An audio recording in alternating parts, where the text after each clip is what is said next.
You may begin when you're ready.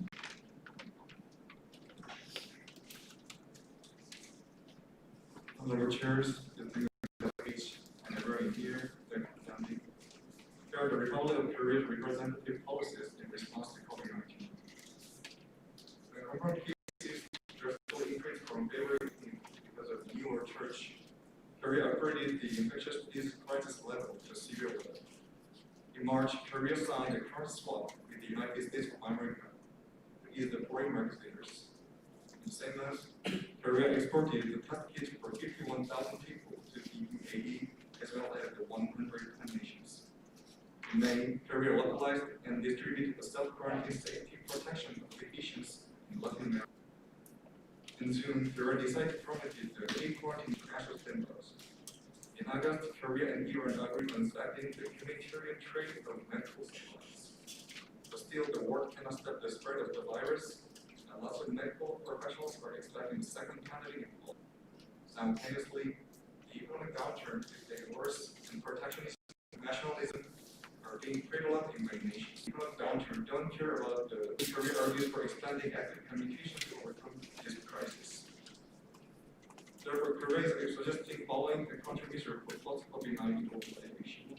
First of all, government should endeavor to achieve multilateralism and pluralism. As one of the largest countries with FTA, Korea has shown outstanding economic growth over the decades. As such, the government should sign more comprehensive policies and implement the existing contracts with our various problems. Secondly, the world should diversify the supply chain network to prevent future pandemic and economic downturn. For example, manufacturing has crashed globally during pandemic concentrated in China. Also, the Western countries were in severe shortage of personal protective equipment due to the lack of PPE producing factories. Lastly, the fourth industrial revolution should be promoted in preparation for the future. During the pandemic, the demand for the fourth industry technologies such as big data and AI rapidly increased, utilizing them on video conferences and online classes. Those technologies should be a resolution for overcoming potential pandemic and would be able to contribute to the world development comprehensively. The Republic of Korea, Delegate, your 36 remaining. Please come to your closing remarks. sincerely hopes the countries break down the wall and continue. Thank you. Thank you, Delegate of Oral King. Please take your seat.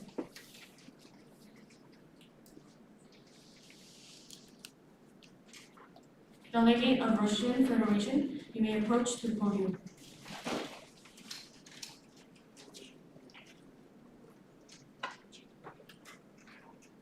You may begin when you're ready. Спасибо, почетный президент и уважаемые делегаты. Thank you, honorable chairs and fellow delegates. Since the end of the World War II in 1945, with the shared consensus that such a tragedy should never happen again, like-minded countries created the United Nations and its permanent member of the UN Security Council and an active participant at various UN-led initiatives, the Russian Federation cannot stress enough the benefits and values of sustainable development and multilateral cooperation that Russia holds dear. However, it has also come to the Russian Federation's attention that current forms of international institutions do not accurately reflect the realities of the changing global order since COVID-19. Thus, Russia calls for a systematic change to help the world adapt to a new form of international cooperation which adequately reflects the unique challenges the world faces. The Russian Federation was able to quickly enact measures to protect its citizens through rapidly shutting down borders with neighboring hotspot countries and enforcing strict social distancing measures to curb the spread of COVID-19. Such measures were proved to be effective in protecting its citizens from the virus. It is Russia's firm belief that the exercise of protective democracy, the way how Russia was able to protect its citizens from the virus, should be the new norm for like-minded democracies of the international community. Such Russian response shows a sharp contrast with countries such as the United States, United Kingdom, Spain, and Italy, which failed to protect its citizens from COVID-19 and instead exacerbated its spread. Traditional democracies are doing worse than countries such as Russia, South Korea, Japan, Philippines, Vietnam, and Thailand, who engage in protective forms of democracy. It is valid to argue that COVID-19 has proven traditional Western democracies are unable to cope with the rapidly changing situation of today. Democracies must learn to adapt to a status quo and do its best to protect its citizens, rather than holding on to Thus, it is the Russian Federation's best wishes that like-minded democracies of Eurasia, who prioritize the protection of its citizens with a collective mindset, bilateral cooperation, willing to restructure the global supply chain, and believes in the ideals of free and open trade, should engage in the formation of a new international system. Such a system would respect the United Nations Charter's ideals and the Sustainable Development Goals, while being able to safeguard our shared values in times of crisis. The Russian Federation is willing to Delegate, you cooperate have 30 seconds remaining. Please With- come to your closing remarks. with like-minded partners in launching a new global cooperation scheme based on the ideals of protective democracy and pledges to support building a safer yet more responsible post-COVID-19 world. Thank you. Thank you, Delegate.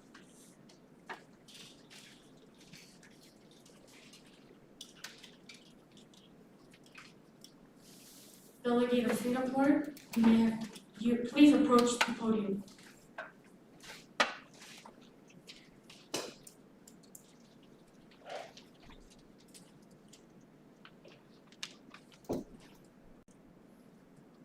You may begin when you're ready.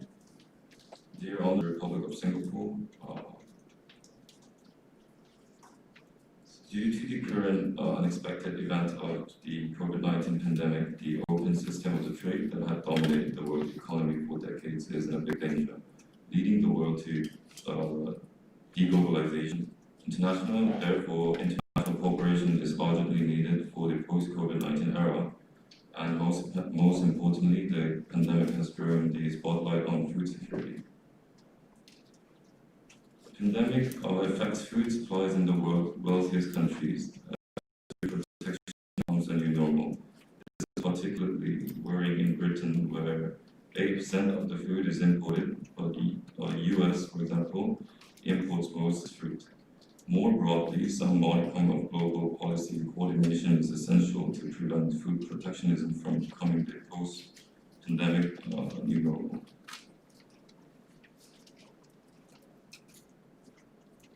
The virus has exposed how vulnerable our global food systems are and has highlighted the importance of strengthening global food security. For example, in June 2020, the Global Food Security Index 2019 Asia Pacific Regional Report was released, identifying Singapore as the most food secured country in the Asia Pacific and the world. However, as about 90%. The process of overcoming the economic crisis by COVID-19 gave us the goal of sustainable economy for everyone. The focus on Green Deal policy will lead the virus and private investments altogether for eco-friendly energy development. Delegates, we propose to have a green competitiveness about the main industry and dedicate a fair transition for decaying industries, rather than get rid of all the inefficient model to prevent drastic economic changes. In addition, South Korea aims to stimulate the promotion of green energy from UNEP parties through active support, and the successful outcome of this policy will make sure that UNFCCC parties continue to take care for each other and strengthen their bonds toward the environment. Thank you. Thank you, Delegate. You may begin.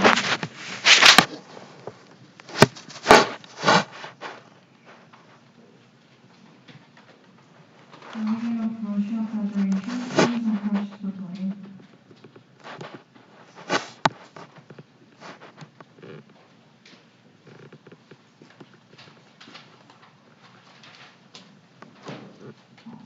You have 3 minutes to speak. You may begin. Foreign affairs and fellow delegates, the Russian Federation is highly privileged to attend this conference. For motivating act to environmental issue in global society, UN should work beyond Paris Agreement. That means UN have to focus more on regional issues and make agenda. Not pay attention to Glasgow or Brussels. That is one of the program of region, but also international issue. International cooperation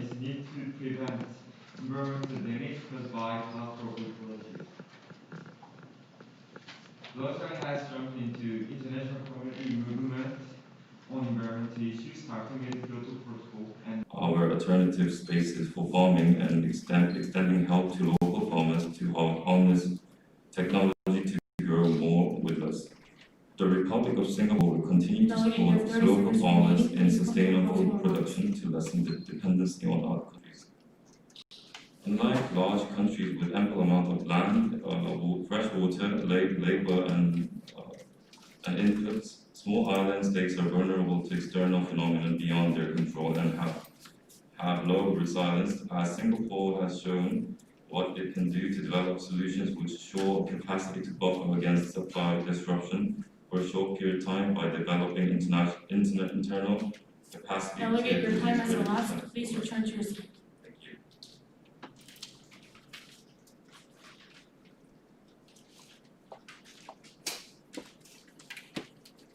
Delegate of Sweden, please approach to the podium.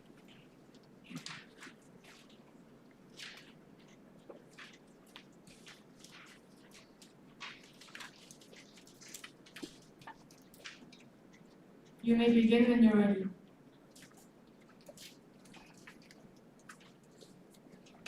By motivating the open participation of ASEAN members to make policies, especially on trade. We're all believed to adapt COVID-19, we suggest establishing gold standards to overcome the epidemic and lead to economic growth.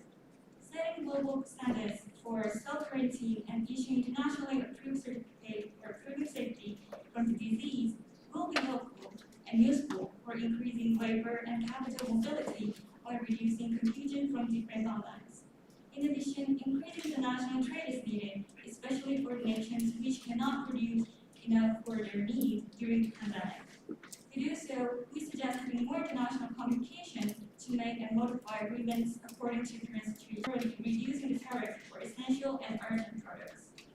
In conclusion, we have taken strict regulations and actions to overcome COVID-19. However, Delegate, you have 30 seconds remaining. Please. currently, we propose two solutions for overcoming the pandemic and meeting the post-COVID era. Thank you, Delegate.